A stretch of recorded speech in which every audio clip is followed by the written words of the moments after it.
All right, so 1984's A Nightmare on Elm Street is the first movie in the Nightmare on Elm Street franchise and is written and directed by Wes Craven, which a lot of people know from this franchise, but some of you might know for directing most, if not, well, yeah, most of the Scream movies, because I know for a fact he didn't do the most recent one because he unfortunately passed away. But yeah, great movie here. I mean, I love Scream. That's actually going to be the review coming out tomorrow for Halloween because I just love that movie.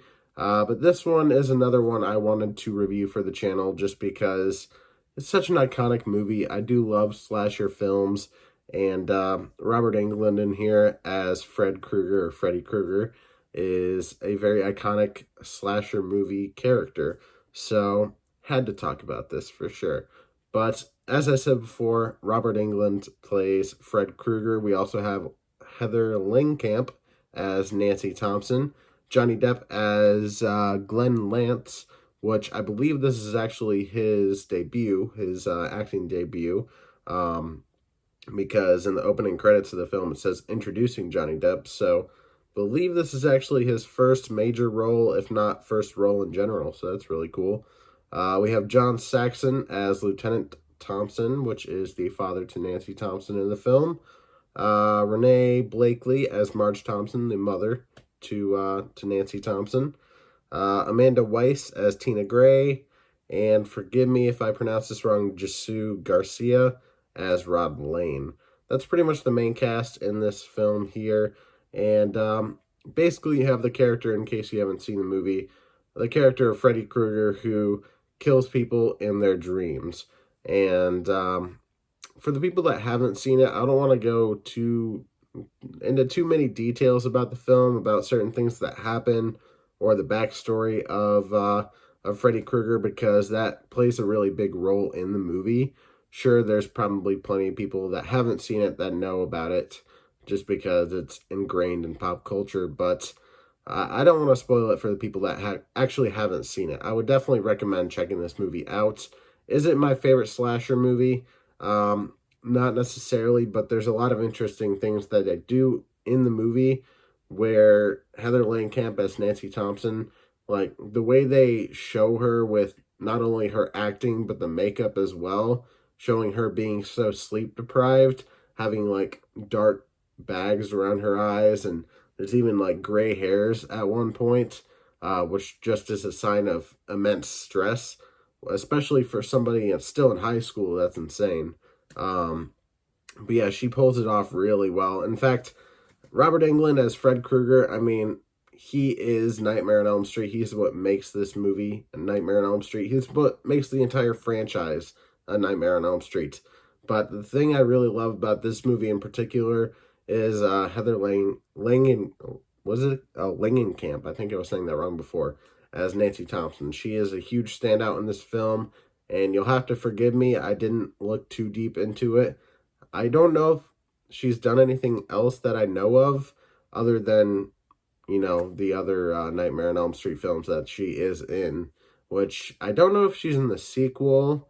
I would imagine so, but I can't remember. It's been a couple of years since I watched all those movies, but I do know she was in Wes Craven's New Nightmare, which is also a really interesting movie to check out if you are a fan of these films and haven't seen that one. But yeah, I'd recommend that too. But yeah, great cast here. I think everybody involved does a really great job. Johnny Depp as Glenn Lance. Very cool to see a very young Johnny Depp in this film. He is the boyfriend to Nancy in this film. And yeah, again, I did say I didn't want to go into too many details about the film, but there's a scene involving him that's very iconic and very awesome, and just, yeah, love it.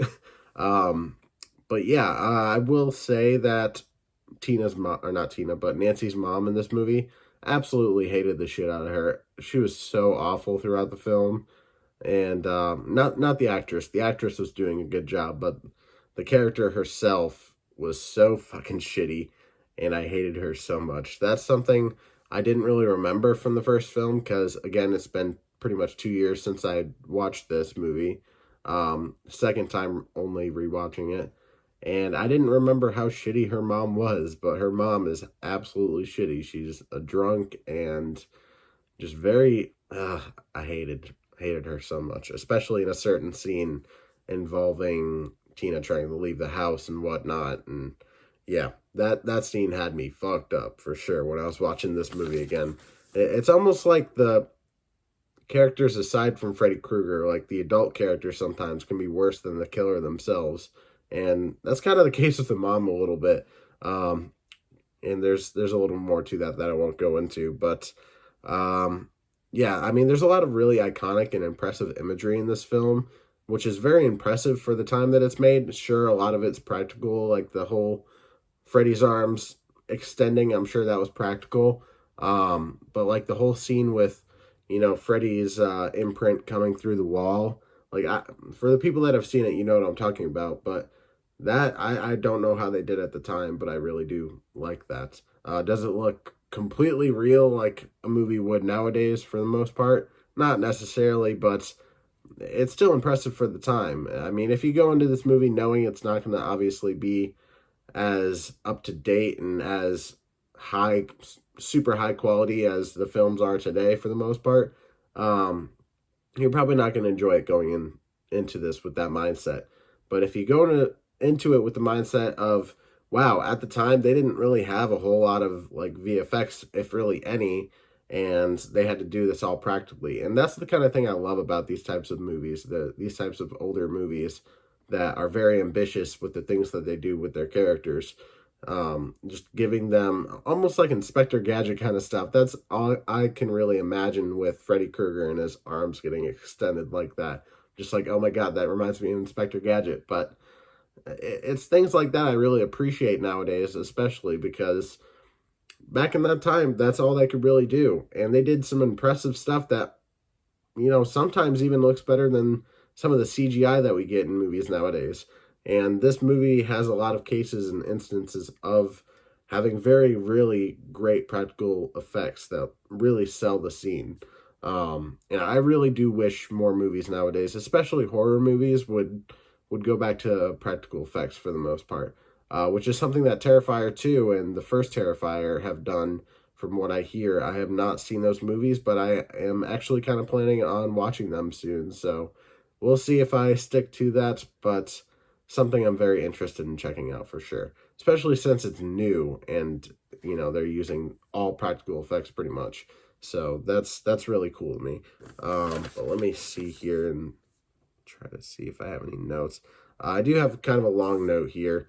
Wes Craven built a fascinating world with the character Freddy, and there are some plot holes to me that really don't make sense involving the limitations of Freddy's power, being able to kill people in their dreams and then being able to come out to the real world and kill them and whatnot. There's some stuff there that I don't necessarily understand when it comes to actually how all of this works, and they don't completely explain it. Yeah, there are plot holes in this movie, but a lot of it's just overlooked because it's such a classic, and Freddy Krueger is such an amazing character, so I can overlook it as well. It doesn't necessarily bother me at all, but it's kind of a note that I've seen other people talk about, so I did want to talk about that a little bit here. But yeah, it kind of does defeat the point of having a killer that can only kill you in your dreams when the lines between killing you in your dreams and killing you in real life are kind of blurred a little bit at times. But at the same time, such an iconic movie like that. I have little to no complaints about this one, to be honest, other than it's just not necessarily my favorite of all the slashers. I would say it's probably my third favorite of the ones I've seen so far. First favorite, well, here's what I always say. Michael Myers is my favorite slasher. I have like 2 Michael Myers shirts that I wear all the time, especially lately. But Scream, the original Scream, is my favorite slasher movie. So I guess if I were saying what's my favorite slasher movie, I would go Scream, Halloween original, and then not Friday the 13th, but Nightmare on Elm Street. And then for the slashers, I'd go I almost said Michael Keaton. Michael Myers, then Ghostface, then Freddy Krueger, most likely. I don't know. At times, this movie really does have campiness to it that it works for the film that it's in. It works for the character of Fred Krueger, but at the same time, I don't know. Some of the campiness doesn't completely work for me, but I'm mainly just talking about some of what goes on in the other films, to be completely honest. It gets crazy and just absolutely bananas at a certain point. But for this one, it stays relatively, for the most part, as simple as it can be for a movie about a serial killer that kills you in your dreams. So, yeah, I mean, it can only be so realistic. But I don't know. I've always liked it. It's a fun watch for sure. And I mean, it's not necessarily one I go back to every single year. In fact, after rewatching this film only for the second time, there are some kind of nitpicks that I have just about the way the movie moves. Excuse me. The way it moves along, and then certain just decisions that they make, especially towards the end, which, if you've seen the ending, you already know. For me personally, that kind of feels like it's just shoehorned in to get you to watch the sequel. So, I mean, at the time, obviously, they're probably like, oh, are we going to make a sequel? I don't know. But regardless of any complaints I have about this movie, which are very few, Wes Craven, an amazing director slash writer, Robert Englund, amazing actor as Freddy Krueger, and they tried to recast that character before for another film, for another reboot, but it really didn't work out because you cannot come close to Robert Englund as that character, and he's iconic. But I just want to preface this for one last time. Heather Langenkamp as Nancy Thompson in this movie absolutely kills it, outshines pretty much everybody in the movie, and goes toe-to-toe with Fred Krueger. She's honestly a badass in this movie, so hell yeah. I would love to interview her someday, or yeah, even Robert Englund would be a cool interview for sure. I want to do more interviews, but yeah, there is my review for A Nightmare on Elm Street from 1984. Do you love this movie? Do you hate it? Are you in the middle? I would love to know. I definitely love this movie. I have such a respect for this movie. It's an iconic one, and I mean, you really can't go wrong with Freddy Krueger. Well, for the most part, at least with this movie. As it goes on, I don't know, but yeah, like I said, it's been a while since I've watched all of them. So yeah, overall, I think I'm gonna give this movie a 7.5 out of 10. Definitely not my favorite. Definitely not something I revisit every Halloween season, but still a classic and still full of really great characters and really great performances, as well as great writing and directing. So, yeah, have you not seen this movie? That's why I partially made this non-spoiler, is to not spoil it for the people that haven't seen it. But in case you haven't seen this movie, are you planning on watching it this Halloween season? I know Halloween's tomorrow as of posting this, so you got to get on that. But did you watch it, or are you planning on watching it? Why or why not? I'd love to know. Just hear from me in the comments down below. And if you really want to hear my review for Terrifier, just comment down below. Let me know that you want me to review those movies, because if not, I might skip out on them. But it seems like something interesting to do and kind of continue the whole Halloween vibes around here. So thank you all for watching so much. Leave a like on the video, comment, as I said before, subscribe, hit that notification bell so you never miss an upload, and I will see you in the next one on Halloween, where I will be reviewing 1996's Scream. See you later.